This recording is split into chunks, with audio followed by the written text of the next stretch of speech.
হক, তার অধিকার হলো 6টা। 6টা অধিকারের মধ্য থেকে 3টা অধিকার সম্পর্কে আমি আপনাদের সামনে গত সপ্তাহে আলোচনা করেছিলাম। আমি হাদিসটা আজকেও আবার পড়েছি, আমি আপনাদেরকে আবার একটু শোনাইতে চাই। রাসূল সাল্লাল্লাহু আলাইহি ওয়াসাল্লাম বলছেন, হাক্কুল মুসলিমি আলাল মুসলিমি সিত্তুন। একজন মুসলমানের উপরে আরেকজন মুসলমান ভাইয়ের হক হলো 6টা। সাহাবায়ে কেরাম জিজ্ঞাসা করলেন, কিলা মা হুন্না ইয়া রাসূলুল্লাহ। সাহাবায়ে কেরাম জিজ্ঞাসা করলেন, ও আল্লাহর রাসূল, সেই 6টা হক কি? আমার আরেক ভাইয়ের হক আমার উপরে, এই 6টা হক কি? তখন রাসূল সাল্লাল্লাহু আলাইহি ওয়াসাল্লাম বলেছেন, ক্বালা ইযা লাকিতাহু ফাসাল্লিম আলাইহি। 1 নম্বর হক হলো, যখন তুমি তোমার ভাইয়ের সাথে সাক্ষাৎ করো তখন তাকে সালাম করো। কোন ভাইয়ের সাথে সাক্ষাৎ করলে কি করো? আরেকটা হাদিস আমি আপনাদেরকে এই জায়গায় বলতে চাই। আরেকটা হাদিস আল্লাহ রাসূল বলছেন, আসসালামু ক্বাবলাল কালাম। সালাম, কথার আগে সালাম।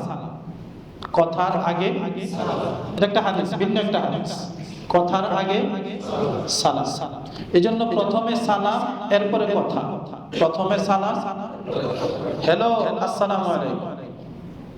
হাদিসের উপর আমল হলো না উল্টা হইছে? বুঝেন নাই?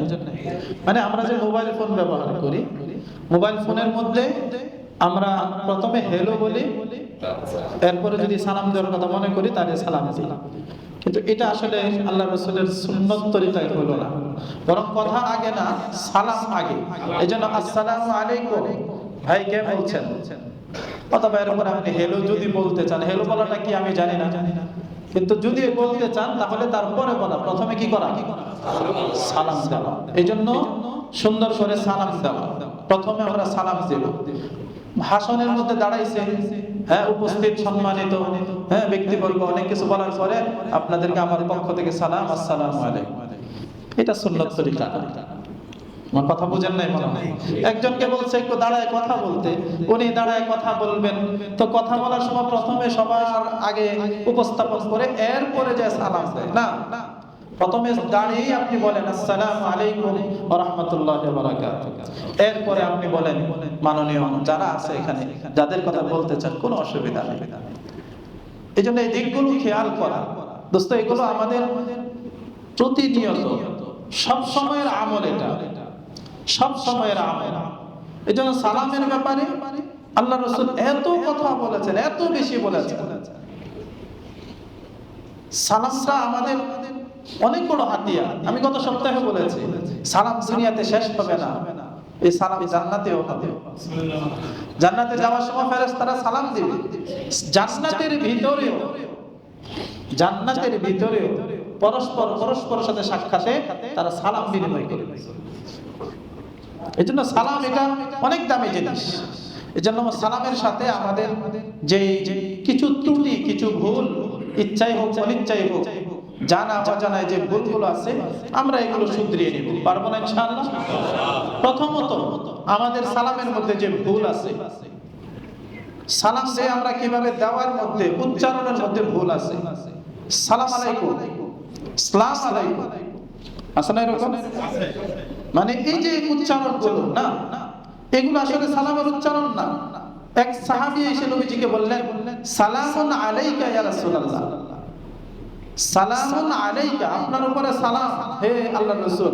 আল্লাহর রাসূল বলেন, লা তাকুল সালামুন আলাইকা, তুমি এভাবে সালামুন আলাইকা বলো না, কারণ ফা ইন্নাহু তাসলিমুল মাউতা, এটা হলো মৃতদের জন্য সালাম, এটা জীবিত মানুষের না। তাহলে জীবিত মানুষের সালামের পদ্ধতি কি আল্লাহ রাসূল শিখাইলেন, বললেন জীবিত মানুষের সাথে যখন সাক্ষাৎ করবা তখন সালামের পদ্ধতি হলো আসসালামু আলাইকুম। বলেন সবাই, বলেন তো, সালাম আলাইকুম, সালাম আলাইকুম, সালাম আলাইকুম, এই জাতীয় শব্দ আর আমরা ব্যবহার করব না। পারবো ইনশাআল্লাহ? আজকে থেকে সুন্দরভাবে সালাম দিব, আসসালামু আলাইকুম, সুন্দর করে। পারবো না? এটা কঠিন না, কিন্তু বাস্তবে দেখেন, আমি আপনাদেরকে বলি কঠিন না। আমরা যখন নামাজে সালাম ফিরাই, আজ পর্যন্ত কেউ কি নামাজের মধ্যে আসসালামু আলাইকুম কি বলছেন সালাম আলাইকুম? আমরা আপনারা নিজেরা বলবেন নামাজের মধ্যে তো আমরা সালাম ফিরাই না ওইখানে যেটা বলি এটা তো সাক্ষাতে তো এটাই বলার কথা। নামাজে কিন্তু একবারে যে লেখাপড়া জানে না সেও কিন্তু কোনোদিন, আমার মনে হয় না যে কোনোদিন এরকম কেউ বলছে আসসালামু আলাইকুম, এরকম বলছে আমার মনে পড়ে না। কারণ সেখানে সবাই চিন্তা করে জানা আসসালামু আলাইকুম ওয়া রাহমাতুল্লাহ, আসসালামু আলাইকুম ওয়া রাহমাতুল্লাহ। তো ওইখানে আমরা যে সালামটা দেই কারো সাথে, কোনো ভাইয়ের সাথে সাক্ষাতেও আমাদেরকে ওইটাই বলা উচিত। এজন্য পারবো তো ইনশাআল্লাহ। আজকে থেকে এই ভুল উচ্চারণটা করব না, ভুল উচ্চারণটা আর করব না। এজন্য সুন্দর করে আমরা সালাম দেব, আসসালামু আলাইকুম ওয়া রাহমাতুল্লাহ, এতটুকু বলার চেষ্টা করবেন। আসসালামু আলাইকুম যথেষ্ট, কিন্তু চেষ্টা করেন আরেকটু বেশি, আসসালামু আলাইকুম ওয়া রাহমাতুল্লাহ। যদি এরপরে আরো বাড়াইতে চান হাদিসে আছে আসসালামু আলাইকুম ওয়া রাহমাতুল্লাহি ওয়া বারাকাতুহু। এই পর্যন্ত যেতে পারেন, কোনো সমস্যা নাই। তবে সালাম যদি কেউ দেয় উত্তরটাও ওয়ালাইকুম না, অনেকে ওয়ালাইকুম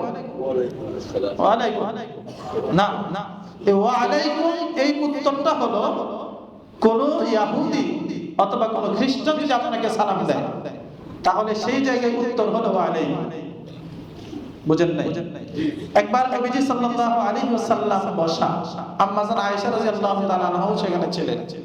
এক ইহুদি আয়েশা নবীজিকে সালাম দিচ্ছে, আসসালামু আলাইকুম। নবীজি বললেন ওয়া আলাইকুম। আম্মা জান আয়েশা তো খুব রাগ করলেন, হ্যাঁ ওয়ালাইকাল লানা ওয়ালাইকাল গযাবুল্লাহ, এরকম অনেক কথা বলছেন। কারণ উনি বুঝছেন যে ইহুদি কি বলছে। ইহুদি বলছে আসসালামু আলাইকুম মানে আপনার মৃত্যু হোক। নাউজুবিল্লাহ। ইহুদিরা তো শয়তানের শয়তান, এর চেয়ে শয়তানি দুনিয়াতে আর কেউ করে না। তো নবীজিকে এসে এরকম সালাম দিছে, আসলে তো সালাম দেয় না, সে নবীজির উপর বদদুয়া করছে। তো নবীজি শুধু এতটুকু বলছেন ওয়া আলাইকুম। তো আম্মা জান আয়েশা যখন রাগ গুসায়, উনি তো বুঝছেন এই কারণে তিনি রাগ গুসা দেখাইছেন। নবীজি বললেন আয়েশা তুমি থামো, তুমি শোনো না আমি কি বলছি? কই ইয়া রাসূলুল্লাহ আপনি শুনেন না? হ্যাঁ কি কইছে? আমি শুনছি, এইজন্য তো উত্তরটা ওই রকমই দিলাম। তো এখানে মনে রেখো, সে আমাকে বলছে আমার মৃত্যু হোক, আমি তার সালাম তার মৃত্যুটা তার দিকে ঘুরাই দিয়েছি। আমি বলছি তোমার উপরে হোক, তার মানে হ্যাঁ আমার জন্য যে বদদুয়া করছে এটা আমার উপরে আসবে না, কিন্তু আমি যেটা করছি এটা তাহলে ক্ষতিগ্রস্ততা সেই, এখানে পেরেশানির কোনো কারণ নাই। এজন্য ইহুদি খ্রিস্টান এরা যদি কখনো সালাম দেয় তাহলে ওইখানে এর চেয়ে বেশি দরকার নাই, ওইখানে বলতে পারেন ওয়া আলাইকুম। কিন্তু কোন মুসলমান যদি সালাম দেয় তাহলে সেখানে সালামের নিয়ম হলো আমার ভাই যতটুকু বলেছেন তার চেয়ে একটু বেশি বলা। আমার ভাই বলেছেন আসসালামু আলাইকুম, আমার উচিত বলা ওয়া আলাইকুম আসসালাম ওয়া রাহমাতুল্লাহ। আমার ভাই বলেছেন আসসালামু আলাইকুম ওয়া রাহমাতুল্লাহ, আমার বলা উচিত ওয়া আলাইকুম আসসালাম ওয়া রাহমাতুল্লাহি ওয়া বারাকাতুহু। আমার ভাই বলেছেন আসসালামু আলাইকুম ওয়া রাহমাতুল্লাহি ওয়া বারাকাতুহু, আল্লাহর রাসূল বলেন তুমিও ঠিক এতটুকুই বলো ওয়া আলাইকুম আসসালাম ওয়া রাহমাতুল্লাহি ওয়া বারাকাতুহু। তাহলে আল্লাহ রাসূল শিখাইছেন, কোরআনেও আছে এই ব্যাপারে। কোরআনের আয়াতটাও আমি আপনাদেরকে শুনে আল্লাহ তাআলা বলছেন ওয়া ইযা হুয়িতুম বিতাহিয়্যাতিন ফাহাইয়্যু বিআহসানা মিনহা আও রুদ্দুহা। আল্লাহ তাআলা বলেন তোমাকে কেউ যদি তাহিয়্যা করে সালাম দেয় তাহলে তুমিও তাকে তার চেয়ে উত্তম সালাম ফিরায় দাও। সুবহানাল্লাহ। আল্লাহ তাআলা বলেন ফাহাইয়্যু বিআহসানা মিনহা, সে তোমাকে যতটুকু বলছে তার চেয়ে উত্তম দাও। সে বলছে আসসালামু আলাইকুম, তুমি তাকে উত্তম দাও ওয়া আলাইকুম আসসালাম ওয়া রাহমাতুল্লাহ, এইটুকু তুমি তাকে দাও, মানে অতিরিক্ত দাও। সে যদি যতটুকু বলে তার চেয়ে একটু ভালো দাও। যদি তা না পারো আও রুদ্দুহা, এতটুকু না পারলে সে যতটুকু বলেছে তুমি তাকে ততটুকু ফিরায় দাও। এজন্য এটা আমাদের জন্য লক্ষণীয় বিষয়। সালাম, কেউ আমাকে সালাম দিলে আমি চেষ্টা করব আমি সালাম দিতে, কিন্তু আমার ভাই যদি আমাকে সালাম দিয়েই দেয় তাহলে ভাইয়ের সালামের কি করতে হবে? উত্তর করতে হবে। এখন এই জায়গায় সালামের মধ্যে আরো কিছু ভুল, কিছু কয় নাই, বুঝেন নাই? মানে এই যে মানে বুঝাইছে সালাম কিছু কয় নাই, আল্লাহ রাসূল এটা নিষেধ করছেন।